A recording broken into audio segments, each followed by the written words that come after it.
¿Qué tal? ¿Cómo estáis? Feliz semana, feliz lunes. Estamos ya despejados, Despejados, aquí estamos. Qué bien lo pasamos. Sí. Me encanta, me lo estoy pasando muy bien. Es una temporada muy entretenida, están pasando muchas cositas. Cuando me dijo Chema de hacer el programa, dije, joder, cojonudo. Pero es que no pensé que me iba a pasar tan bien. Fíjate las sorpresas de la vida. Son las cosas que te deparan. Es que los lunes son a veces ahí un poco de bajona, ¿no? Claro, y así. acaba la jornada, empieza todo muy bien. Además, hemos tenido una jornada de liga brutal, pero yo quiero que hablemos mucho de Europa. Hoy tenemos que hacer un especial Champions. Sí. Especial Champions, especial lo que remontada. Se viene es tremendo. Venimos de unos partidos de ida brutales. Hoy hablaremos mucho de remontadas, de cómo veis las eliminatorias. El Barça lo tiene muy, muy encarrilado. Además, está bien que lo hagamos, porque como no se habla nada de la posible remontada del Madrid, está bien que nosotros lo hagamos. ¿Qué va? ¿Os habéis fijado? Cuando acabó el partido, está perdido. Bueno, al día siguiente ya había metido un gol el Madrid. Al siguiente, y ahora mismo estamos ya que la eliminatoria está pero hecha. Eso pasa en el fútbol, no solo en la remontada. Sí, por ejemplo, yo, el partido del Leganés, juega contra Osasuna. El martes digo, bueno, joder, Osasuna es un equipo, está flojo este año. Tal. Y llega el día del partido y Budivir me parece Van Basten. Esto es así, ¿eh? Eso es así, sí. Es verdad. Pues a ver qué piensa Cesc de todo esto también, porque bueno, protagonista. Sí, claro. Viene también Jesús Rodríguez de encarrilar mucho la eliminatoria para el Betis en la Conference. Jugó bien el Betis contra lo hice en la tele. Y luego el Athletic Club, que es verdad que empató a 0, pero yo creo que... Falló un penalti también, yo creo que se clasificará.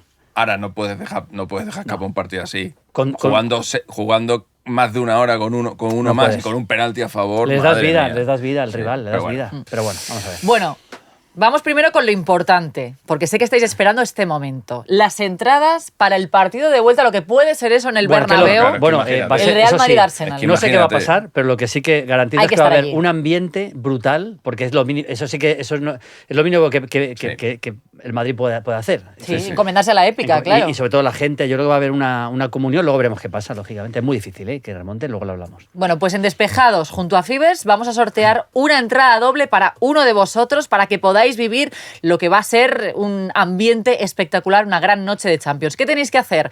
Pues ir a la aplicación de Fibers, que ya sabéis que vamos de la mano con la gran aplicación de los amantes del fútbol. Allí vamos subiendo contenido en exclusiva. Pues allí, en el vídeo precisamente de la eliminatoria Arsenal-Real Madrid, Real Madrid-Arsenal, tenemos un enlace. Y tenéis que, pues poner ahí con quién os gustaría ir al partido. Simplemente eso, es que es fácil además, ¿eh? O sea, pones con quién quieres ir. Claro, con quién quieres ir y ya está. Y fíjate, si las ganas es una si pasada. Si gana, pues puedes ir con esa persona o no. Va a ser un gran acontecimiento. Luego, pase lo que pase, la previa va a ser una maravilla, ¿eh? O sea, por ejemplo, puedes poner, me gustaría ir al partido con Thierry Henry. Por ejemplo. Y luego te vas con quien te dé la gana. Exactamente. Porque no creo que Henry... No, porque está también liado con el programa que hace él para la Champions y tal, está complicado, pero puedes poner lo que te dé la gana. Lo que quieras. Es un sorteo, así que una entrada doble para el Real Madrid-Arsenal, la vuelta en el Santiago Bernabéu, un partidazo. Qué maravilla. Bueno, pues vamos con las preguntas de esta semana. Que nos habéis mandado. Hace preguntas muy interesantes siempre. Sí. A través de Fibers o a través del correo electrónico, claro.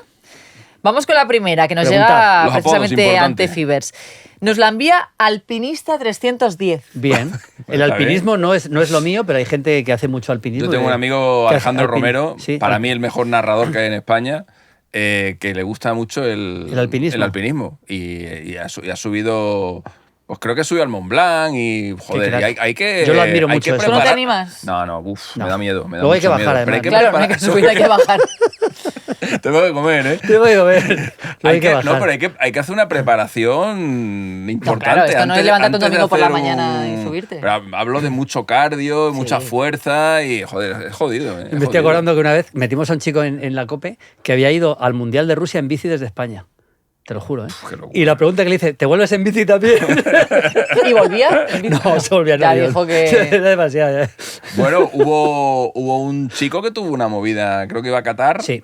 Y no sé qué pasó. En un país en tal Irán, en Irán. Sí, lo metieron preso. De hecho, le tuve yo en el canal de Twitch antes de salir. Es peligroso. Antes de salir en la aventura y se lo dije. Digo, tío, vas a pasar por sitios que son complicados, ¿eh? No, pero conozco allá no sé quién. No sé qué pasó con él. Yo creo que salió ya de Irán, ¿eh? Pero estuvo ahí unos días... No pudo ir al Mundial, de hecho. Bueno, estuvo en Irán, estuvo meses. Bueno. Estuvo meses en Irán. Hay que tener cuidado con cómo se va y dónde se va. Sí, eso es verdad. Vamos con Alpinista 310, que os pregunta, ¿creéis... Nos liamos con cualquier cosa, ¿eh? Pero con cualquiera. Venga. ¿Creéis que vamos a volver a ver un 10 clásico o ya es una especie en extinción que no va a volver? Está bastante en extinción, ¿eh? Sí. Por ejemplo, el último 10 argentino bueno, Román, efectivamente, Juan Román Riquelme, pero es una especie en extinción, que poco a poco, por lo menos que se mantengan los extremos, porque los carrileros estaban cargándose los extremos. Pero bueno, yo creo que es difícil que veamos. No sé si habéis visto esta semana, no sé por qué, no sé si era una efeméride, se cumplía un año y tal, hacerle la famosa, el vídeo del topollillo, cuando se lo hizo, cuando se lo hizo a Macri, al presidente de Boca, porque no le quería vender. Metió un golazo y él, imaginaros, gol de Vinicius, de Mbappé o de Rodrigo, y se van al centro del campo y le hacen así a Florentino. Bueno. Imagínate la que se lía. Todo es posible. El poder que tendría Riquelme para plantarse delante del presidente, en la Bombonera, delante de todo el mundo y hacerle el topollillo al presidente. Riquelme era tremendo. La final esa con el Madrid en Tokio, cuando aguanta la pelota, es una de las exhibiciones más grandes que he visto en mi vida. Es una cosa tremenda cómo dominó ese partido. Sí, no hay manera de quitarle el balón, increíble. ¿Hay algún jugador ahora que se acerque un poco es que al 10 clásico? Es una posición que está a ver, por ejemplo, en el último sub-20 vi yo, por ejemplo, este chico de River que está en el City, ¿cómo se llama? Ahí no me sale el nombre ahora, joder. ¿Mastantuono? No, Mastantuono no, que juega por detrás del punta y sí le vi una posición bastante de 10. Ahora me saldrá, durante el programa me saldrá. Que es un chico que ha fichado por el City. Qué raro. Y es uno de los talentos de fútbol argentino. O sea, el City sigue gastando. El City sigue gastando dinero. Cuando tienes, pues... Ya, pero como tienen los juicios esos y tal, pues le da igual, ¿no? Siguen ahí. Pero ¿lo echáis de menos esa posición tan pura? Bueno, sí. Sí, claro. Sí, aunque a mí yo soy más de jugadores de desborde que también se está perdiendo, ¿eh? Ahora cada vez hay menos. Echeverri. Sí, es verdad. Echeverri. Es bastante un 10, sí. Es verdad. Echeverri. Pues no sé de qué estamos hablando. Que sí se echa de menos. Sí, a mí me gustan más los jugadores estilo Neymar. Estilo Neymar, estilo Lamine, estilo Vinicius. Estos son jugadores más... aunque los dos son más vistosos, son más elegantes. El 10 es un jugador más elegante, porque al final es el que te acaba organizando el juego, el que da el último pase. Pero me parece que es más difícil el arte del dribbling, y de esos también hay muy poquitos. Pero el último 10-10 grande yo creo que ha sido Riquelme. Sí, para mí Riquelme, sí. Una posición, es una pena que se esté perdiendo ese, porque además el número 10 era como el Maradona, el jugador emblema de los equipos, era el que llevaba el 10 era el mejor normalmente, o el 9, pero el 10 era un poco el emblema y se ha perdido, sí. Hombre, ahí está jugando de vez en cuando Bellingham, ¿no? En esa parte. Sí, pero no es más de recorrido. Y es muy físico también. Bellingham no es tan elegante como eran estos. No. La segunda pregunta nos la envía... Ya se está riendo.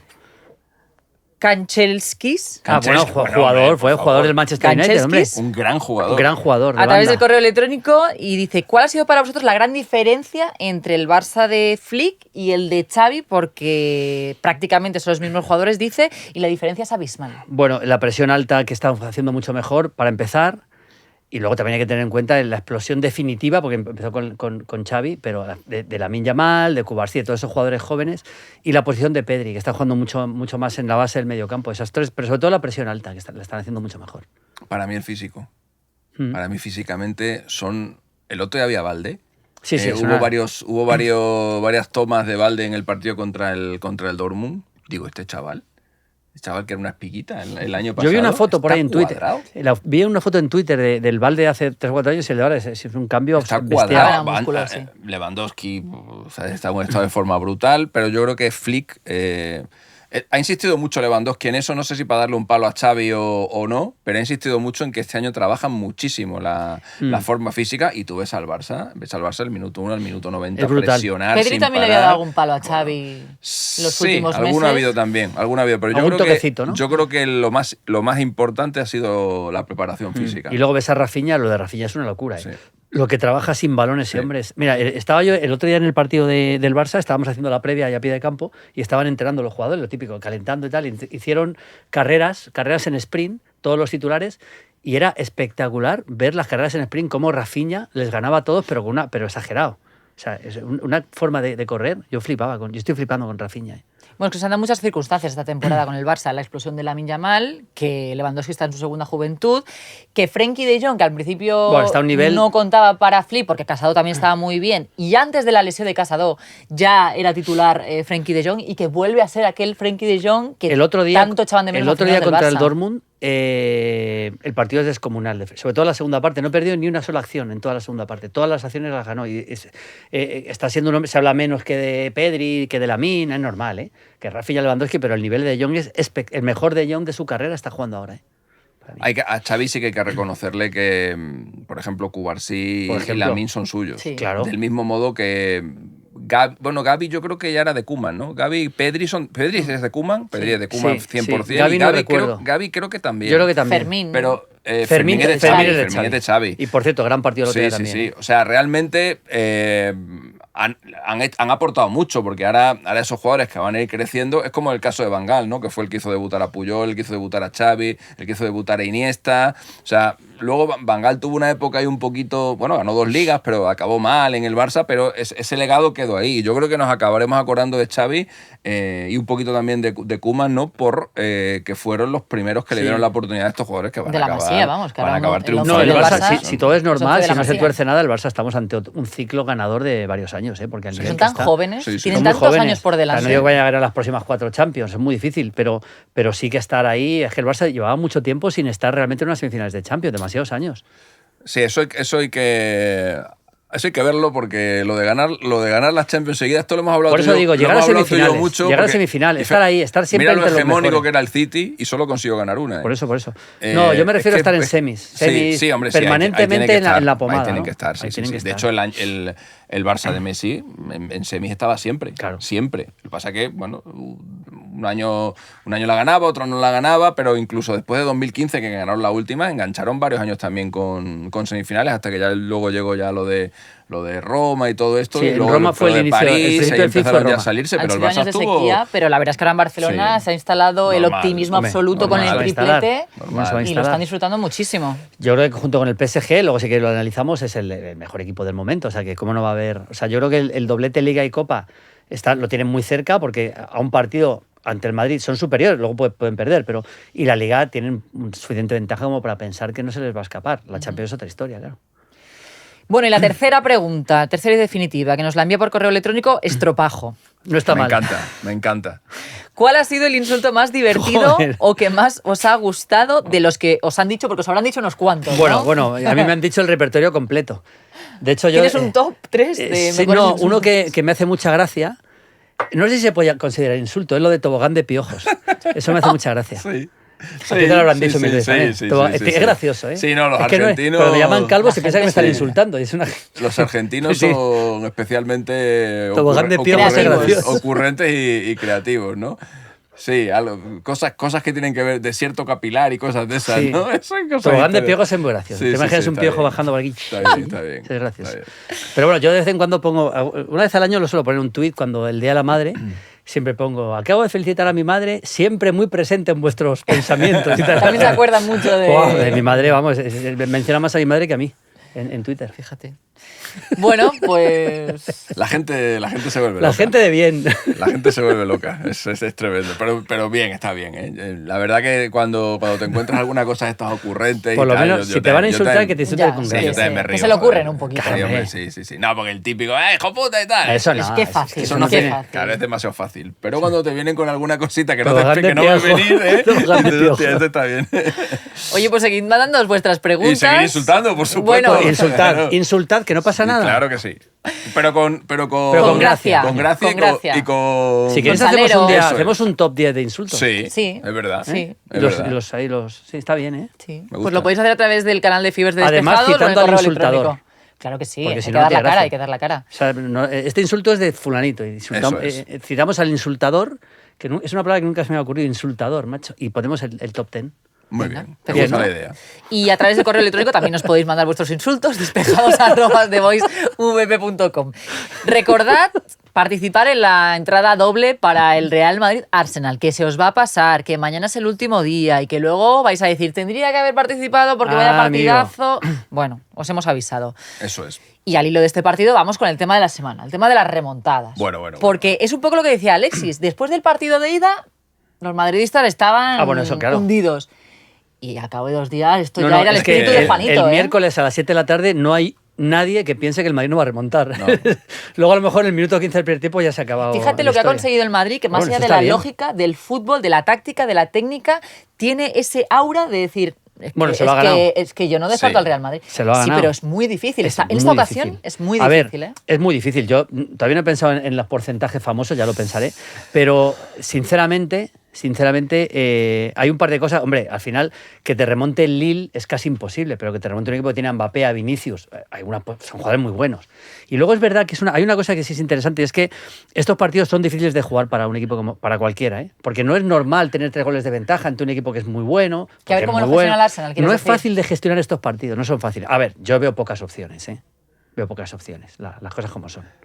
En condiciones normales, un equipo que pierde 3-0 un partido de ida, si nos fijamos en los números, no llega ni al 3% de opciones de pasar. Por ser el Madrid, yo se lo subiría a un 10. Que ya lo estás multiplicando por 3, ¿eh? Claro. Ya estás multiplicando por 3 la probabilidad. Y a lo mejor, si me apura, la inexperiencia del Arsenal, que hablábamos el lunes pasado, que son un poquito pecho fríos, el Bernabéu, tal, pues igual se lo puedes subir como mucho, a un 15. Pero me parece en el momento en el que el Madrid marque el primero, esas porcentajes suben seguro. Claro. Pero esto del primer gol, yo me acuerdo la última vez que estuve a punto de remontar 3 goles, que fue después de perder 4-1 con el Dortmund, sí. Con los 4 goles de Lewandowski. El Madrid no marcó el primer gol en el partido de vuelta hasta el minuto 80. Claro, no. Ahora, eso sí. Si lo marca en la segunda parte es mucho más complicado. Pero si la primera parte marca tuvo 10 minutos. Cayó el 80 y luego rápidamente cayó el 2-0 en el 83 y tuvo 10 minutos para meter el tercero, que al final no lo acabó metiendo. Que encima le clasificaba, porque entonces el valor... Claro, o sea, realmente no es tan importante marcar muy pronto, ¿no? Lo importante es que una vez tú haces ese primer gol, sea cuando sea, ahí es cuando el rival empiece a temblar y aprovechen la ola, ¿no? Para meter otro. Esto le pasó al City no hace tanto en el Bernabéu. Claro. Estamos hablando, ¿no? Si el Madrid mete el primer gol, pero claro, hay que tener en consideración que el Madrid ha recibido 8 goles en los últimos partidos en el Bernabéu, en los últimos 3 partidos. Y a mí me parece difícil que el Arsenal se vaya sin marcar, ¿eh? Eso sí me parece difícil, porque el Madrid es muy frágil atrás. Entonces, claro, yo creo que el Madrid va a necesitar 4 goles mínimo para forzar la prórroga. Yo no creo que el Arsenal no marque. ¿Os esperabais el partido de ida que el Arsenal marcase? Bueno, es verdad que fueron golazos todos. Fue muy superior, pero es verdad que 2 de los goles son 2 tiros libres de Rice, que no había metido un gol en su vida de tiro libre. Yo creo que el resultado pudo ser hasta corto, porque Courtois estuvo muy bien. Pero que no es normal que te meta 2 tiros libres Rice. Eso no es normal. Yo cuando vi el primer tiempo, además lo comenté en la radio, me temía que al Madrid le podía caer una importante, porque es que hemos visto una versión del Real Madrid diferente en la Champions que en la Liga. Por ejemplo, el día del Manchester City vimos a todos trabajar mucho, vimos a todos presionar bastante, y sin embargo el otro día la presión era nula. Hay varias jugadas en las que es lo que puedes ver en la tele, ¿no? Te quedas mirando al centro del campo porque no tienes la perspectiva completa del campo, y te quedas mirando al centro a ver cuando aparece Mbappé. Y cuando aparece Mbappé por ahí, ya está el Arsenal en 3/4, ya están todos colocados y le ves como que llega como así, ¿no? Como al trote cochinero, ¿no? Ni Mbappé.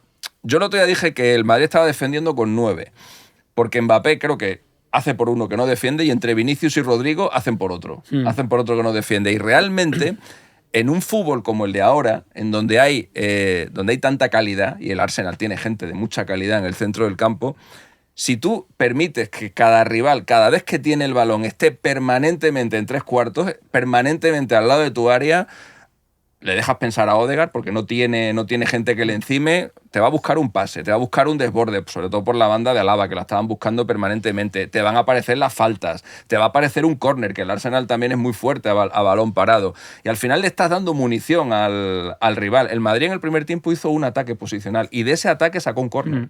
También es un equipo que tiene esa calidad, y si tú le dejas tocar el balón en el área, pues también van a pasar cosas. Y yo veía que el Madrid le estaba permitiendo al Arsenal atacar mucho, y en el segundo tiempo, pues claro, todo lo que paró Courtois en el primero, pues no lo pudo parar en el segundo. A mí el partido me recordó al partido famoso del 4-0 contra el City en el Etihad, muy parecido. Ese partido, si lo analizas, ahí defienden 9.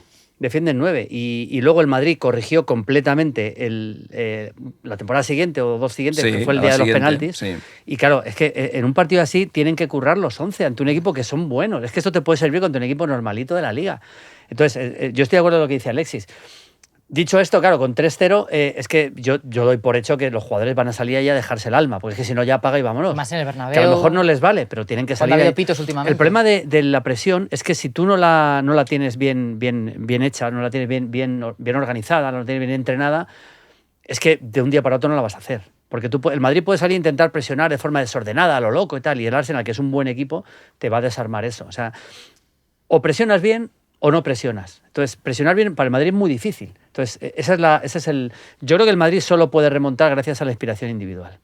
O sea, de repente que son muy buenos, joder, que de repente Vinicius te haga un jugadón, Mbappé haga un jugadón y a partir de ahí el Arsenal tenga miedo. Pero yo creo que tácticamente yo no veo al Madrid desbordando al Arsenal como bloque. Eso lo veo muy difícil. Yo es que me acuerdo en agosto, estaba yo en Andorra el día que el Madrid empata en Mallorca, y me acuerdo viendo el partido en un bar en Andorra y viendo la rueda de prensa luego de Ancelotti, diciendo, sé cuál es el problema, sé lo que pasa y lo vamos a resolver. Y en aquel momento que fue muy críptico y que no te decía tal, luego a medida que ha ido avanzando la temporada, ya te ha ido él diciendo tal, hasta que un día llegó a decir, bueno, si no corres, tienes que meter 3 goles. No queda otra. Él ha ido modificando el mensaje, pero yo creo que él el problema lo tiene detectado desde el principio. Sí, claro. Y el otro ya fue muy patente. ¿Qué ocurre? Que en la Liga Española no hay la gente de calidad que tiene, por ejemplo, el Arsenal. Y aunque tú vayas... Pues eso, aunque no defiendas mucho, aunque no te tomes el partido demasiado en serio, como no hay gente de esa calidad, pues cuando tú te estás enfrentando, no voy a nombrar ningún equipo para que nadie se sienta ofendido, pero no te van a generar ese tipo de ocasiones que el otro ya te genera el Arsenal. Y luego tú también te vas a encontrar ante defensas peor armadas que las del Arsenal y vas a poder hacer daño. Aún así, el Madrid los últimos partidos de la Liga los está ganando todos, los que gana por un gol. Sí, y recibiendo bastantes goles. Está sufriendo en todos. En cuanto te encuentras un equipo de un cierto nivel y Courtois no te haga la de París contra el Liverpool, que te lo pare todo, vas a tener problemas. Claro. El Madrid los tuvo en el segundo tiempo, de hecho, pero ya los puede haber tenido en el primero. El otro día, después del partido del 3-0, Ancelotti lo dijo en rueda de prensa, dijo, es que no recuperamos un balón, el Madrid es un equipo que no hace presión, no recupera un balón, entonces si deja salir cómodo al rival, pues imagínate lo que puede ser si remontan un partido contra el Paris Saint-Germain, pues más de lo mismo. Si es que al final... Yo creo que me parece un milagro realmente que el Madrid pueda ganar esta Champions. Lo que pasa es que milagros hemos visto con el Madrid, pero me parece un milagro a pesar de los jugadores que tiene. Y luego defensivamente el equipo está mal. ¿Cómo era la forma que tenía el Madrid de llegar al área del Arsenal? Solo con transiciones rápidas. Claro. Solo con que el Arsenal le errara un pase, un balón largo. Era la única manera que tenía. El Arsenal, cada vez que tenía el balón, siempre llegaba al área del Madrid. Porque como no le presionaba a nadie, era avanzar poquito a poquito. Además, el juego se veía hasta lento, ¿no? Porque tú veías que el Arsenal tocaba el balón en el centro del campo, pero fíjate, iban como andando. Eso el otro día con el Valencia también le pasó. Claro. Valencia sufrió en muchos momentos, por supuesto, pero el Valencia yo le vi muy cómodo en el medio campo. Sí. Y eso es lo que dice Ancelotti, es que no recuperamos un balón, no es un equipo agresivo, claro. Sí. Modric no lo puede ser, Camavinga estuvo horroroso. Hombre, la vuelta de Tchouaméni para eso sí puede mejorar el equipo, pero claro, es que necesita mucho más que eso. Pero es que seguramente la cosa empieza desde arriba, porque no es por focalizarlo en Mbappé, pero yo recuerdo en el documental de Movistar, Luis Enrique diciéndole a Mbappé, un líder tiene que ser el primero que vaya a presionar, pero claro, si no te defiende Mbappé, no te defiende Vinicius, no te defiende Rodrigo. A Mbappé se le ve mucho, se le ve mucho, baja andando, bueno, Vinicius llega el otro muy día tarde. Fue terrible también, ¿eh? Vinicius también fue terrible, pero en eso, pero es que si en este partido no se ponen las pilas, ya digo que armar una defensa organizada en cuanto a la presión alta es muy difícil, pero por lo menos que lo intenten de alguna forma, buscar el error del rival. Pero en un partido tampoco... Yo si fuera Ancelotti les diría, mira, si solo vais a correr hoy, mejor dejarlo. Sí. Que nos echen ya y se acabó. Ya está, porque PSG nos ¿para qué largar la agonía? No, claro, porque es que esto lo tienes que mantener en el tiempo. Es que con el PSG vas a tener el mismo problema. Es que en la final de Copa con el Barça vas a tener el mismo problema. Es que entonces, o sea... O tú conviertes esto en tu día a día, si es solamente pues una botella gaseosa, ¿no? Que sale la espumita un día, no te sirve de nada, no te vale nada. Igual te vale para pasar esta eliminatoria, pero es prolongar la agonía. Y no se ve ahora al Madrid con los mecanismos como lo que dice Julio. Eso no se puede sacar de un día para otro. No, es imposible. Y vamos a ver qué pasa. Si el Madrid remonta, pues volverá a la locura del Bernabéu para la semifinal y tal. Si no remonta... Ya hablaremos tranquilamente la semana que viene de qué pasa con Carlo Ancelotti. La temporada sí la va a terminar. Yo tengo dudas que pueda llegar al Mundial de Clubes, ¿eh? Pero bueno, probablemente también. pero también va a depender de lo que pase en la Liga y en la final de Copa. Eso ya lo veremos. Bueno, pues el Madrid que se encomienda a la mística del Bernabéu y a otras remontadas históricas que ha habido también recientes. El Barça ha protagonizado unas cuantas. Claro, yo con el tema remontada, y esto seguro que va a estar de acuerdo Alexis, la remontada del día del City con 2 goles al final es una remontada en el partido. Yo me refiero a empezar el partido de vuelta con 3 o más goles de desventaja. Eso es una remontada. Eso es. Mira, lo otro ya es durante un partido. Yo estaba en el Camp Nou el día que el Barça mete el 6-1, estaba trabajando también para Movistar y mete el 6-1, y yo recuerdo que yo, como hacía la NG, me tenía que ir a hacer las entrevistas post partido un rato antes. Entonces yo me levanto, iban 4-1. 4-1. Sí. Me voy. Y por el camino ya dentro del estadio empiezo a escuchar gritos. Digo, bueno, pues habrá marcado el quinto.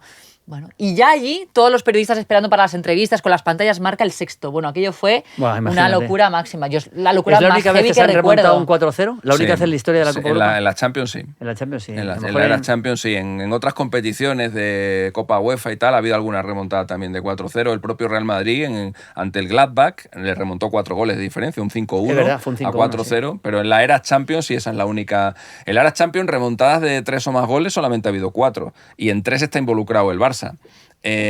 La primera de las remontadas fue la mítica del Depor al Milan. Sí.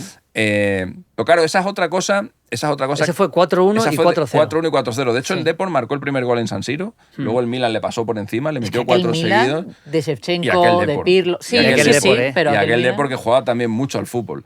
El partido de vuelta fue increíble. Fue increíble. En Riazor tuvo que ser una noche. Yo me acuerdo de verlo en mi casa en Badajoz y yo estaba alucinando con lo que estaba viendo. Pero la gente que estuviera aquel día en Riazor tiene que tener un recuerdo de esa noche contra el Gran Milan.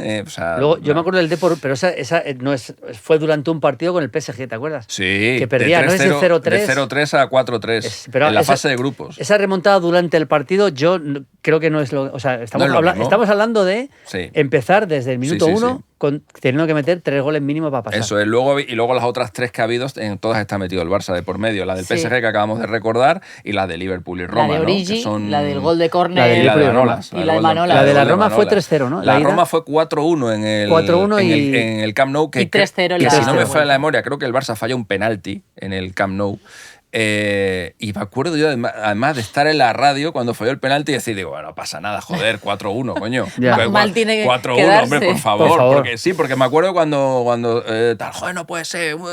Fue el día de Manolas, ¿no? La vuelta fue el mito Manolas. El partido de vuelta, increíble. Fue la primera de las dos, porque es que al Barça le pasó en temporadas consecutivas y eso le costó el puesto a Valverde al final, porque la gente no valoró las 2 ligas seguidas que ganó el Barça, las 2 finales de Copa consecutivas, no valoró que el Barça llegara a las semifinales de la Champions, como porque el Liverpool lo elimina en semifinales, la de la Roma es en cuartos, y fueron 2 palos tan gordos que claro, por cómo fueron. Le costó a Valverde. Fíjate, la del Liverpool, que fue 3-0 para el Barça y 4-0 en la vuelta. Yo es que recuerdo que el partido de ida, a pesar de que fue 3-0, no fue mejor el Barça que el Liverpool. No, para nada. Y en el partido de vuelta el Barça tuvo bastantes ocasiones en el primer tiempo. Sí. O sea, yo tenía la sensación distinta a la que tengo ahora. Porque tú, cuando ves que un equipo no es tan inferior como para perder 3-0, decías, es que pueden remontar.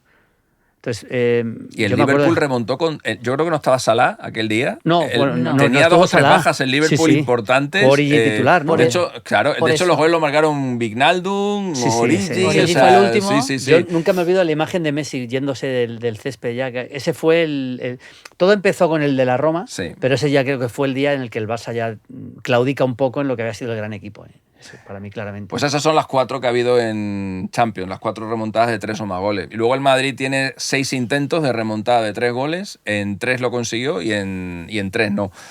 No lo consiguió contra el Benfica en los años 60, años 64, 65, perdió 5-1 en Lisboa y en el partido de vuelta ganó 1-0 y no hubo nada que hacer. Y luego la del Bayern, año 87, 4-1 perdió el Madrid en Múnich y 1-0 en el partido de vuelta, tampoco hubo nada que hacer. Y la última fue esta del Dortmund que hemos comentado. Y las 3 en las que remonta... la primera es la del Derby County en los años 70, perdió 4-1, forzó la prórroga y ganó la prórroga 5-1. La segunda fue la del Anderlecht. Para mí la del Anderlecht es la mítica. Es la mítica. Sí. Es la mítica porque ese Anderlecht era un equipazo. Ahora estaba dices, Lozano, ¿te acuerdas? Lozano, que luego vino al Madrid y no hizo nada. Ahora dices el Anderlecht y dice la gente, joder, ¿de qué me estás hablando? Aquel Anderlecht era un equipazo. Llevaba 7 meses sin perder un partido.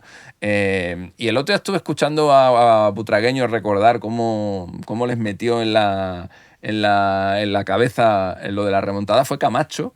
Camacho decía a Butragueño que cuando acabó el partido, que estaban todos allí en el vestuario, estaban así cabizbajos y tal, entró Camacho por la puerta. ¡Les metemos 4, eh! ¡Les metemos 4! Y la gente le miraba como diciendo... Camacho, y Butragueño, que era su primera temporada en el Madrid, le miraba como diciendo, este está loco. Se ha vuelto loco, ¿no? Y dice Butragueño que tuvieron 2 semanas hasta el partido de vuelta y que Camacho cada día llegaba al vestuario... 4-0, 4-0, tal. Se iba pasando uno detrás de otro. Dice, iban pasando los días, tal. Bueno. Tuvimos un partido contra el Cádiz, creo que fue, y nos dijo Camacho, vamos a hacer como si hoy fuera el partido de tal. Les metimos 5 y decía, no sé cuánto. Dice que a partir de ese día, Camacho iba a entrenar antes que los demás y en la pizarra en la que Amancio, que era el entrenador del Madrid, les ponía las tácticas y tal, él llegaba al primer entrenamiento y les ponía un 4-0. Entonces, cada día que llegaban al Soñaban con el 4-0, veían el 4-0 y todo Fue el rato. 6-1, ¿no? Fue 6-1. Hubo también una prórroga. O sea, le sobró un gol. Le sobró un gol. Llegaron 3-0 y decía Butragueño que en la semana antes tuvieron que jugar contra el Atlético de Madrid y que Camacho el día del partido con el Atlético de Madrid, justo antes del partido, les metemos 4, les metemos 4. Y decía la gente, ¿pero cómo le vamos a meter 4 al Atleti? Y decía, no, al Atleti no, al Anderlecht. A mí me da igual. Me da igual. Es verdad que esa es la más mítica, final, sí. Pero la más bestia fue la del Gladbach, porque la del Gladbach fue 4 goles de diferencia, ¿no? La del Gladbach fue la ida 5-1 y 4-0. O sea, 4-0 y marcó Santillana en el último minuto. El último minuto, que como valía doble entonces en caso de empate, yo me acuerdo, ese partido es absolutamente mítico, por la imagen de Juanito retirándose ya con el equipo clasificado, dando botes, dando saltos hacia la banda. Esa es una imagen mítica del madridismo, ¿eh? Y luego ese partido fue... Yo me acuerdo que ese partido no se televisó en directo, pero fue tal el resultado que lo dieron en diferido por la noche. Es verdad. Me acuerdo, sí, y fue brutal. Y entre medias hubo remontadas más pequeñitas contra el Inter, por ejemplo. Sí, me acuerdo una que fue 2-0 en la ida, perdió y 3-0 con prórroga. Eso es. Pero remontar 2-0, a ver, tiene mucho mérito, pero ya no es lo mismo. Sí, pero ahí es donde salió lo de Juanito, lo de 90 minutos. Son montolongos. Cuando estaban volviendo los jugadores del Inter, después de haber ganado 2-0, que estaban riéndose y tal, se acercó Juanito, creo que fue a Bergomi, y era Bergomi contra Juanito y decía, 90 minutos en el Bernabéu son montolongos. Y le miraba a Bergomi diciendo, ¿qué dice esto? Pues tío. Y ahí, así que la verdad que eran noches increíbles. Los partidos con posibilidad de remontada heroica es lo más bonito que hay. Sí. O sea, yo me imagino a la gente que vaya al Bernabéu. Empieza mucho antes. Hombre, desde la previa. La gente que vaya al Bernabéu, el madridista va a ir allí con la sensación de que puede ir una noche histórica. Y los del Arsenal, los hinchas, van a ir allí diciendo, joder, macho, es que lo tenemos... Pero es que, y sí, ¿no? Claro. Eso es así, ¿eh? Es que esas noches pesan incluso más. ¿Vosotros acordáis quién eliminó al Barça? Julio sí se va a acordar, seguramente. Pero ¿quién eliminó al Barça después de la remontada contra el PSG? La Juve. Y le metió un baño, ¿eh? 3-0. Y luego el partido de vuelta 0-0. Sin embargo, de eso no se acuerda nadie. La gente se acuerda del 6-1, porque esos son resultados que quedan para la historia independientemente de que luego hayas ganado o no hayas ganado las Champions, etcétera, etcétera, ¿no? Entonces, claro, nos estamos acordando del Anderlecht y tal, que el Madrid aquellas UEFA sí que las ganó, ¿no? Pero, por ejemplo, la del Ipswich Town, la del Derby County no ganó la Copa de Europa, ¿no? Pero son cosas que te quedan ahí en el recuerdo, o como el 12-1 de Malta, que no nos sirvió de nada, porque al final te metes en la Eurocopa, pero ya está, no era nada más. Llegamos a la final, está bien eso, pero te queda ahí esos goles a Malta, ¿no? Y son noches para el recuerdo. Por eso aprovechamos, para la gente del sorteo, van a vivir una noche. Sí, el que vaya... que va a ser la leche. Va a ser una noche increíble desde mucho antes de empezar y va a ser brutal. Pero bueno, vamos a ver un gran partido. Por cierto, no sé si vamos a hablar de los otros partidos, pero me impresionó mucho el PSG, ¿eh? Me gustó mucho el partido del PSG. Sí. Le pegó un meneo al Aston Villa y sobre todo tácticamente remontando. Cómo se maneja el equipo, cómo mete los laterales como interior en muchos momentos, los dos a la vez, Nuno Méndez y Achraf. Y luego es un equipo que además tácticamente es una maravilla, pero luego tiene talento individual. O sea, en un partido que estás perdiendo 0-1, aunque sea injusto, llega Doué, te mete un golazo, llega Kvaratskhelia, te mete un golazo individual. O sea, es un equipo que lo tiene todo. ¿Tú no ves la remontada del Aston Villa? No, para nada. Me parece prácticamente imposible. Es complicado, aunque yo creo que el PSG algo va a sufrir, ¿eh? ¿Tú crees? Sí, allí en Birmingham hay también mucho ambiente. Es que veo tan superior al PSG. Sí, pero también Emery sabe currarse estos partidos, ¿eh? Sí, yo creo que en Inglaterra van a crear también su ambientillo. Sí, no bueno, nada que perder. Algo Ese último gol de Nuno Méndez es el que marca, porque con 2-1 sí que... Sí. Por cierto, el que no tiene la más mínima posibilidad es el Dortmund. Claro, Bueno. yo creo que con un 4-0 siendo el Barça como está, es que sería... No se le puede tapar al ¿Qué le Barça. ponemos? ¿Un 0,5%? No, yo no le di nada. Cero. Cero, hombre, cero no se puede dar. Cero. ¿Cómo que no? Yo se lo doy. Cero no, porque de repente hay una jugada, expulsan a uno, expulsan es que el al con Barça 9. ya ha ganado con uno menos. O sea, pero si al Barça le expulsaron a uno, claro. ya Benfica y ganó igual. Yo cero Sí, no pongo, pero yo a lo mejor pondré un 1, como un 0,5. Es una cosa... Es imposible. Por cierto, el Arsenal en 44 eliminatorias europeas ganó el partido de ida y solo fue eliminado en 4. Y esas 4 fueron eliminatorias en las que solamente había ganado por 1. La ida. O sea, al Arsenal más de un gol no le han remontado nunca. Más de un gol. Más de un, es que no es fácil, ¿eh? Es que no es fácil. Y contra un equipo así, el Arsenal estamos hablando ya de equipos grandes, equipos de ligas grandes, y no es sencillo. Yo creo que si, por ejemplo, hubiera pasado un equipo que tú eres claramente... Imagínate, el Madrid con el Lille, que te sale todo mal y te mete el Lille 3-0. Como el año del Wolfsburgo, por ese ejemplo. día le remontas. Pero claro, es que son equipos ya muy buenos entre ellos. No, estaba recordando que mi récord de menos porcentaje fue en la vuelta del PSV Arsenal, que le había metido 1,7, sí. Puse 0,1. Me parece. ¿Le pusiste un 1%, un 0,1? No, 0,1. No, el 0 no pone. No, el 0 no pone. Pero no pongo. Yo pienso que imposible no hay nada, pero vamos, 1,7 en la... Y aún así empató el PSV. Nah, yo no, vamos, no un le 0. Di ninguna opción al Dortmund, ninguna. O sea, ninguna. Cero. O sea, 0. Las mismas que tenemos de salir volando. La única probabilidad es que el Barça se quede con 8. Bueno, pues puede pasar.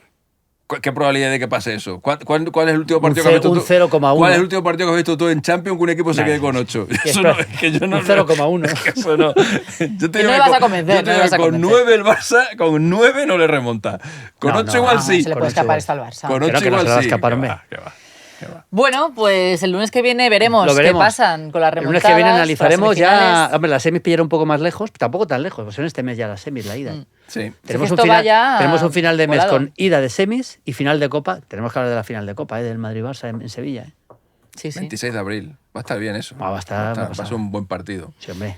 Bueno, vamos con los datos de la semana, de la mano de la Universidad Europea y su grado de Ciencias y Tecnología aplicados al deporte. Si os queréis dedicar a esto, a la tecnología y al deporte, este es vuestro grado. Hombre, porque además son pioneros. Son los mejores. A mí el otro día cuando me contaron de qué iba el grado, claro, dije, es que esto es lo que yo necesitaba en mi época. Gestión de proyectos, evaluación de diseños, desarrollo de tecnologías deportivas, con expertos además, o sea, con la gente que sabe. Es aplicar la ingeniería al deporte. A mí me gustaban mucho los números, pero no había una carrera que aunara muchas cosas. Entonces yo tuve que estudiar en ingeniería, pero no tenía nada de... ¿Esta es la carrera que hubiera estudiado Alexis si hubiese existido? Sin duda. A mí me molesta ahora que exista. Ahora, ¿no? Me molesta. Bueno, pero sí, ¿qué va? Me molesta. Pero eso ya para los estudiantes de ahora es fantástico. Me hubiera gustado tenerla en su momento. Vamos a hacer un programa allí, ¿no? Sí. El último de la temporada, a lo mejor tenemos que ir. Y gracias a la Universidad Europea vamos a dar datitos que, como está siendo el programa muy europeo, vamos a hablar de datitos europeos. Sí, hoy es un especial Champions. Sí. La gente va a decir, ¿por qué no habláis de la Liga? Porque la Liga son 38 jornadas y una eliminatoria como esta... A ver, primer datito. Estamos hablando mucho de la eliminatoria del Madrid con el Arsenal. Ya son 3 partidos los que ha jugado el Madrid con el Arsenal y todavía no ha sido capaz, no de ganarle, sino de meterle ni un gol. Sí, me acuerdo, fue 1-0 y 0-0 el anterior. Claro, y ahora otra vez 3-0. O sea, el balance histórico del Arsenal contra el Madrid es 4-0. El Madrid todavía no ha podido ganarle. Bueno, solo hay otros 2 equipos en la historia del fútbol que han jugado contra el Madrid, porque evidentemente los que no han jugado nunca, pues tampoco les han metido un gol el Madrid, y no les ha hecho un gol el Madrid. Son el Ipswich Town, 2 partidos en competición europea, 1-0 y 0-0, y el Lille, que este año fue la primera vez que se enfrentó al Real Madrid y que le ganó 1-0. en la fase de grupos y por tanto el Madrid tampoco le ha marcado nunca al Lille. Con este formato que tanto le gusta a Julio no hubo posibilidad de que el Lille fuera al Bernabéu. Entonces pues ahí se queda eso y ya veremos a ver cuándo se recupera. Luego Rafinha, ¿no? Que hemos hablado mucho de él. Rafinha lleva 12 goles y 7 asistencias en la Champions locura, League. Es una locura. Ya está a 2 goles de la mejor marca de Messi en su carrera. Y le quedan. En Champions, dices, ¿no? Claro, le queda el partido de vuelta, los 12 semifinales y quién sabe si también la final. Le quedan 4 partidos para hacer 2 goles e igualar la mejor marca de Messi como jugador del Barça, que metió 14 goles en la temporada 2011-2012. De hecho, en esa temporada, 2011-2012, Messi hizo 14 goles y 5 asistencias. Es decir, 19 participaciones directas de gol, que son las que lleva ahora mismo Rafinha. Los dos únicos jugadores que han tenido 20 participaciones o más directas de gol en la Champions son Lewandowski, que hizo 20 justas en la temporada 19-20, y Cristiano Ronaldo en la 13-14, que hizo 21. Metió 17 goles y dio 4 asistencias. Es que también es posible que bata esos 2 récords. Sí, perfectamente. Y se convierta en la mejor actuación individual, por lo menos desde el punto de vista numérico, en la historia de la Copa de Europa. Ese es el camino que lleva ahora mismo Rafinha. Luego también del Barça, la ley del ex, que se dice siempre, ¿no? Lewandowski, ¿no? Joder, que Lewandowski ya es una cosa... Se le da muy bien el Dortmund. Eso de no querer cantarlo no va a pedir perdón y tal. Son 29 goles en 28 partidos, ¿eh? O sea, es que se le da bien, es ya ensañamiento, es más de un gol por partido al equipo que le dio todo. Qué locura. No sé si os acordáis de la final de Champions que juegan con el Bayern. El Bayern con el Dortmund, que ya está Lewandowski en el Bayern y está Mario Götze en el... está Royce. Y estaba en el Dortmund todavía. No, cuando juega hay una final entre el Bayern y el Dortmund, que Lewandowski está en el Bayern y Royce está en el Dortmund, y hay una imagen en la que se ve a Lewandowski mirando a Royce y Royce mirando a Lewandowski como diciendo, bueno, pues aquí estamos, ¿no? Sí. No sé qué yo creo que fue yo creo que la final que juegan Bayern-Dortmund es cuando el Lewandowski le mete 4 al Madrid en semifinales, creo, ¿eh? Sí. Con lo cual, la final estaba en el Dortmund. Pues tiene que haber una final, porque esa puede ser. Igual de Copa. Puede ser, o alguna eliminatoria de algo, porque yo me acuerdo de esa, o a lo mejor es un partido de Bundesliga simplemente, ¿no? Pero me acuerdo de esa imagen que se ve en el centro del campo antes de sacar el partido. Un poco, y se miran los dos como diciendo, joder, macho, ¿qué hacemos aquí? ¿Qué hacemos aquí? Ahora, ¿cómo está? Está muy bien. Luego, por dar un datito de Libertadores, que tenemos muchos seguidores de Sudamérica y tenemos muchos seguidores de Perú, Alianza Lima, la semana pasada, ante Sao Paulo, consiguió por primera vez después de 19 derrotas seguidas puntuar en Brasil en un partido de Copa Libertadores. Alianza Lima, que es de los equipos más grandes de Perú, si no el más grande. No lo voy a decir categóricamente porque yo creo que es el más grande. Hay mucha con Universitario. Sí, con Cristal, pero hay mucha pelea ahí. No me quiero meter ahí. No me quiero meter, pero es de los más grandes y lleva 19 derrotas seguidas y lo hizo remontándole un 2-0 a Sao Paulo, que es uno de los equipos más grandes de Sudamérica, y después de haber eliminado a Boca en las clasificatorias. Así que está Alianza Lima haciendo una gran Copa Libertadores.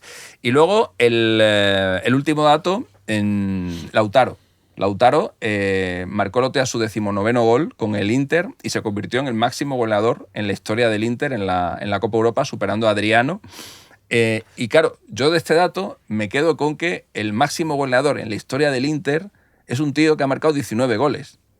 Y hay otro tío que es Cristiano Ronaldo, que en una única temporada metió 17. Sí. O sea, imaginaos... Hablamos del Inter, Claro, estamos hablando de uno de los grandes de Europa, donde han pasado jugadorazos, y estamos hablando de que en toda la historia, el que más goles ha marcado son 19, y hay un tipo por ahí que un año metió 17. Bueno, y Rafinha, que lleva 12, por ejemplo, y Messi hizo 14. O sea, realmente... yo creo que eso también nos le da el contexto, ¿no? a las cosas que consiguen algunos jugadores y que ahora las vemos y lo hacen tan seguido que nos parecen hasta normales, y para nada lo son, ¿eh? Hay que verlo en valor, porque a veces por supuesto. Pasamos por la vida con la normalidad. No nos damos cuenta hasta que dejan de pasar, ¿no? Eso es. Como lo estás viviendo, dices, pasa con los partidos, vives un partido histórico, como estás metido, y luego dices, joder, aquel partido, ¿te acuerdas lo que vivimos aquel día? Es verdad, en su momento no te das cuenta.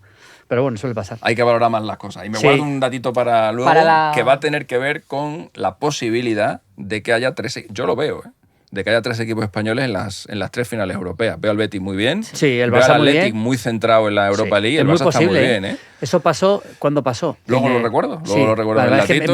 Luego te lo digo y me acuerdo perfectamente de aquello. Venga, pues en el canal de Fibes de Despejados, los datos de la semana. Y una vez en la final... cuidado, porque en la última final que perdió un equipo español europea contra un extranjero fue hace 24 años, el Valencia contra el Bayern. Todas las finales desde entonces las han ganado los equipos españoles. Yo creo que, sin decir las que son, pero yo creo que solo ganó una de las 3. Eso es, sí, me acuerdo perfectamente. Eso es. El Febo. El Cebito, me acuerdo perfectamente de las 3 finales. Eso es. Vamos con la se jugó un mundial ese año. Os he traído un libro, luego voy a enseñar los dos ya puestos, Sí. porque uno tiene que ver con las remontadas. Me pongo en medio de los dos, como siempre, un clásico. Yo no sé si Chema me ha colocado en la hoja bien. ¿Le va a echar la culpa a Chema? Lo ha hecho David, lo ha hecho David, ¿eh? Lo ha hecho David, pues no sé, pero no veo la hoja. Claro que sí, reivindícate, David. No veo la hoja. ¿Has puesto la hoja? Pues entonces hay que buscarlo. Joder. Qué mal David, ¿no, tío? Pues no lo ha hecho David. Pero la he encontrado rápido. Mírala, está ahí. La he encontrado rápido. Esta es la foto, este es el Don Balón. Este es el Don Balón de la hazaña histórica del Madrid contra el Mönchengladbach. Después de la más bestia que ha hecho. Es verdad que como yo estoy de acuerdo con Alexis que la más icónica es la del Anderlecht, pero la más bestia es esta. Pues son 4 goles de desventaja. O sea, más que lo que tiene que hacer el miércoles. Y bueno, aquí tenemos la hazaña del Real Madrid con Martín Vázquez. La esperanza blanca. Qué jovencito, ¿eh? Sí. Un niño, ¿eh? Y aquí, bueno, la Quinta del Buitre, luego, casi son los inicios, ¿no? de lo que es la Quinta. Sí. Y luego, bueno, ya sabemos dónde llegarían. No fueron capaces de ganar la Copa Europa, la Quinta del Buitre. Vaya pinta Martín Vázquez, ¿eh? Pero bueno, aquí está. Existen los milagros, no sé qué, octavos de final. Y la verdad que fue un partido, mira, aquí están estas fotos en blanco y negro en aquella época. Todas estas fotos de este partido absolutamente memorable. Memorable. Y luego os he traído un libro que mola, por lo menos me mola a mí, que es, como jugó el otro día el Rangers con el Athletic Bilbao, este libro que es la historia de los clásicos Celtic Rangers. Este es un libro que compré en Escocia en su día y es el récord completo de todos los Old Firm, como llaman allí, que es el partido más grande que hay en Escocia y uno de los grandes clásicos de Europa, claro. Por lo que significa, por el tema también, por el tema social, católicos contra protestantes. Entonces, es todos los partidos, hasta cuando se publicó el libro, obviamente, todos los partidos con las crónicas y todo, con sus crónicas de lo que fueron todos los partidos hasta esta época del Rangers y el Celtic. Es bonito, ¿no? Muy guapo, sí. Muy guapo. Y tengo aquí esto, no sé qué es. Aquí sí tienes una hoja, ¿eh? Tienes aquí una hoja. Pues una tostadora que te ibas a comprar. Una tostadora que me iba a comprar por 9 libras cuando compré el libro. Aquí está. Está bien. Así que nada. En medio de los partidos. Vendí aquí y lo compré. La tostadora, claro. La tostadora. ¿Y tú, Alexis, qué fricada nos traes? Yo me he traído una fricadita. El otro día se me ocurrió pensar cosas que me pasan de vez en cuando por la cabeza. ¿Quién sería el jugador en la historia de la Liga que ha marcado más goles seguidos de un equipo? O sea, es decir, sí, te entiendo. Pues, imaginaros que ahora todos los goles del Betis los marca el mismo tío, ¿no? ¿Hasta dónde llegaría eso, no? Y descubrí una historia bastante curiosa. El primero que... Hay 3 jugadores empatados. El primero que estableció esta marca fue Kini, con el Sporting de Gijón, que llegó a marcar 9 partidos seguidos del Sporting en Primera División. Luego ese récord lo igualó Codro con la Real Sociedad en la temporada 93-94, lo de Kini fue en la 78-79, que también marcó 9 goles consecutivos de la Real. Y el último que lo hizo fue Messi. Messi lo hizo con el Barcelona en la temporada 2009-2010. Marcó 9 goles seguidos. Y cuando iba a marcar el 10º, que era un registro sin precedentes en la historia de la Liga, estaba jugando en la Romareda, le hicieron un penalti y coincidió con que Ibrahimovic tenía una muy mala racha sin marcar. Y Messi le cedió el penalti. Supongo que Messi, evidentemente, no sería consciente de ese registro, pero le dio el penalti a Ibrahimovic, que lo marcó, pero ahí se cortó la racha de Messi. Y hace muy poquito Benzema llegó a marcar 8 seguidos con el Real Madrid y ni os imaginaríais quién evitó que batiera el récord, que es Mariano. Yo no lo hubiera dicho nunca. Se le ocurrió meter un gol, un tío que no jugaba nunca y tal, se le ocurrió fastidiar el gol un día contra el Villarreal. Así que las mayores rachas de goles de un mismo equipo en la historia de la Liga son de Kini, de Codro y de Messi. 9 goles seguidos cada uno. Ya está bien, ¿eh? Está bien, son muchos. Son muchos. Que de un equipo marque 9 goles el mismo jugador. Eso seguramente no es bueno para el equipo, dice, mira, no hay... Sí, pero son buenos representantes, porque Quini es todo en el Sporting. Codro esa temporada en la Real Sociedad fue la leche, hizo un montón de goles. Luego acabó Codro en el Barcelona. No metió tantos goles como en la Real, pero Codro es un jugador extraordinario. Y luego Messi, pues evidentemente es normal que tenga él el récord del Barça y lo pudo llevar más allá, pero...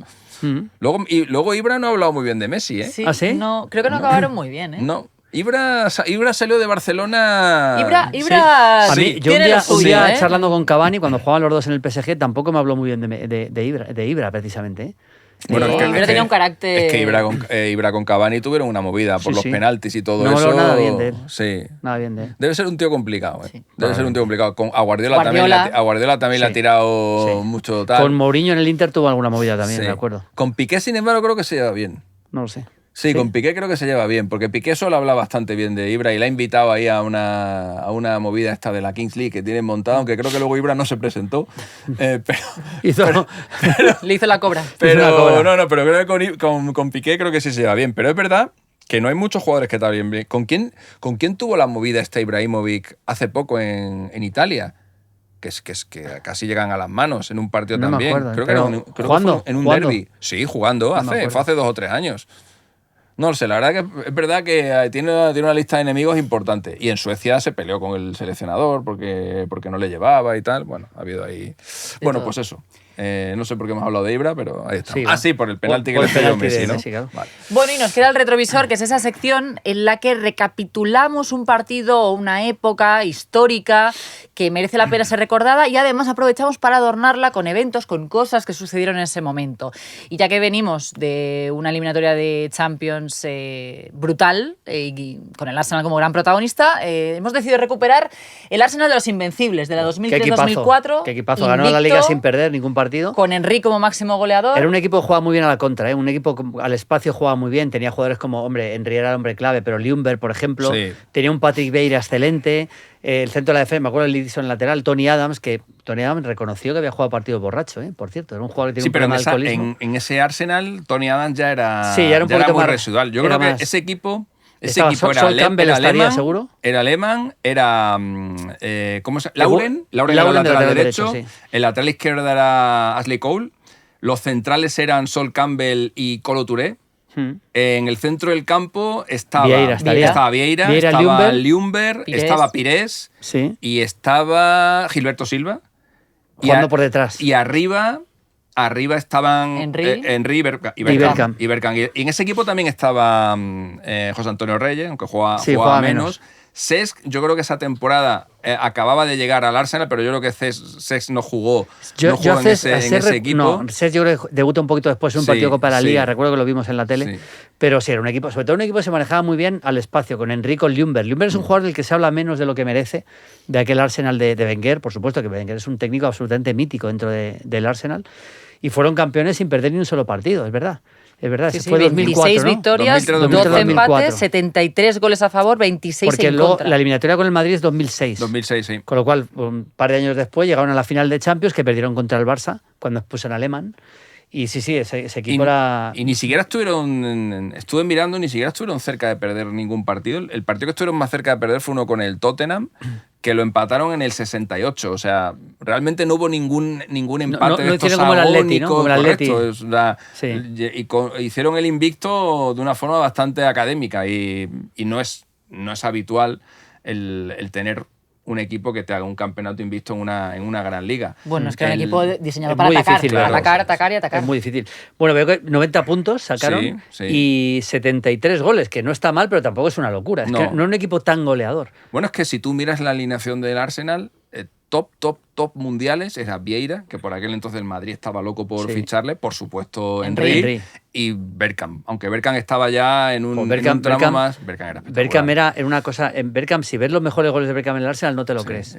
Hay como 10 o 12 goles que dices, estos son dibujos animados, no puede ser. O sea, unos goles que marcaba espectaculares. Pero aún aún así, aún no teniendo... Porque ahora tú comparas a ese equipo con por ejemplo, con las figuras que tiene el Madrid, que tiene prácticamente en todos lados, y dices, no. O sea, ¿cómo consiguieron eso, no? En Inglaterra hizo liga sin derrotas este Arsenal y el Preston North End, lo hizo en los años 1888, creo que fue. En Alemania solo está el caso del Leverkusen, que lo hizo la temporada pasada. En Italia está el Perugia. ¿El Perugia? El Perugia lo hizo en la temporada 78, 77 o por ahí, y no ganó la Liga. No ganó la Liga porque empató más de lo que ganó, o sea, más de la mitad de los partidos los empató, terminó segundo en la Liga, y luego lo hizo el Milan de Capello a mediados de los 90 y la Juventus de Conte en la temporada 10 o 11. 11-12. Eso es en Italia. En Francia, el otro día comentamos que no le ha hecho nadie todavía. En Portugal lo hizo un par de años el Benfica, en los años 70, y el Porto lo hizo así recientemente también. En Holanda hay un caso del Ajax, temporada 94-95, cuando ganan la Copa de Europa, en Viena, con el gol de Kluivert al Milan precisamente.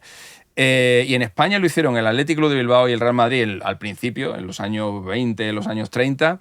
Y luego recientemente, no sé si os acordáis, el Barça estuvo a punto, el Barça de Valverde. Sí, perdió con el Levante. ¿Último partido de Liga o penúltimo? El penúltimo partido de Liga. No, me acuerdo de ese y el héroe fue Manuel Boateng, que ahora mismo, yo no sé dónde está Boateng ahora, no sé dónde andará. Pero igual está retirado ya, ¿no? Yo creo que no. Era jovencito, metió 3 goles aquel día. Enis Bardi, que era el bosnio que tenía el Levante, metió los otros 2. El Barça ya era campeón, yo creo. El Barça, sí, claro, era muy campeón. Pero claro, querían conseguir ese invicto, y de hecho, aquel día no jugó Messi. Aquello vino después de lo de la Roma. Fue unas semanas después de la eliminación de la Roma, y ya la gran obsesión del Barça era conseguir esa liga invicta, ¿no? Y fijaros, se le escapó en el Ciudad de Valencia contra el Levante. 5-4 fue aquel partido. Sí. Fue es muy complicado terminar sin perder. Difícil, porque además, si ya eres campeón, normalmente pones algunos partidos con jugadores más suplentes. Es muy difícil que vuelva a pasar. Pero bueno, el Milan de principio de los 90 era una pasada. Un equipo también con Capello. Hegemónico en Europa. Le había sido también con Saki. Y era una hegemonía del Milan espectacular. Pues sí. Aquel año, bueno, en el 2004, por recapitular un poquito lo que pasó en ese Arsenal de los Invencibles, hubo Juegos Olímpicos. Sí, claro, los de los médicos fueron en Atenas, ¿no? Eso es. Fueron los de Atenas. Que ganó Argentina, yo creo. Eso es el año que gana Grecia la Eurocopa. Exactamente, esa es una de las grandes sorpresas de la historia del fútbol. Tremendo. Y la final de Champions, ¿cuál fue ese año? El Mónaco. El Mónaco perdió con el Porto. Sí, 3-0. En el campo del Schalke, 3-0, sí. El Champions fue... El Oporto de Mourinho. Fue raruna esa Champions, sí. Creo que llegó. Fue cuando el Mónaco eliminó al Madrid. El Mónaco eliminó al Chelsea, después eliminó al Madrid, que había eliminado al Bayern. El Porto eliminó al Depor en las semifinales, y al Manchester United. Ese es un partido histórico, el gol de Costiña. Nunca me olvido yéndose Mourinho como loco por la banda. Porque estaban eliminados. Y en el último minuto marca Costiña y estaban eliminados. El Oporto había ganado la UEFA el año anterior. Que no debe ser fácil, ganar UEFA el año anterior. Al Celtic en Sevilla, que montaron un pollo. Yo estaba en Sevilla en aquella final, montaron un pollo los escoceses allí, aparte que se bebieron todo, pero dejaron Sevilla hecho un desastre. Ese fue el primer partido de Mourinho grande como entrenador. Fue con prórroga aquella final, ganó 3-2, y ese año hizo el triplete el Porto, pero con la Europa League, con la Copa de la UEFA, ganó la Liga y la Copa, y al año siguiente ganó la Copa de Europa. Y yo creo que Mourinho, no sé si tú te acuerdas, Mourinho cuando gana esa Copa de Europa inmediatamente se marcha al Inter. Sí, porque la Supercopa... De hecho, se enfadaron con él, ¿eh? Porque esa Supercopa es Porto contra el Valencia, que había ganado la UEFA al Marsella, de Drogba. Y en esa Supercopa no está Mourinho. No, se va.